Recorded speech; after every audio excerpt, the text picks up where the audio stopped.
केंद्र सरकार आह्वान अनुसार 78तम स्वाधीनता दिवस पालन अवसर में समग्र देश में हर घर त्रिरंगा कार्यक्रम अनुष्ठित होउछि।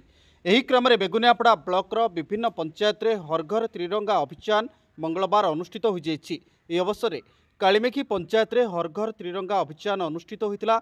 सरपंच अर्चना त्रिपाठी नेतृत्व में पंचायतर समस्त कर्मकर्ता सह छात्र छात्री और मिशन शक्ति महिला माने हाथ में त्रिरंगा पताका धरी एक शोभा यात्रा बाहर थे।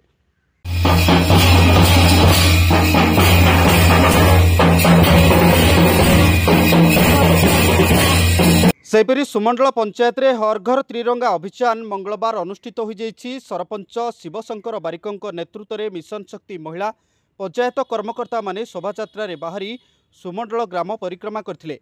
जातीय पताका आम देशर गर्व और गौरवर प्रतीक बोली कहवा सहित देश प्रेमर वार्ता दे त्रिरंगा शोभा यात्रा परिक्रमा करथिला।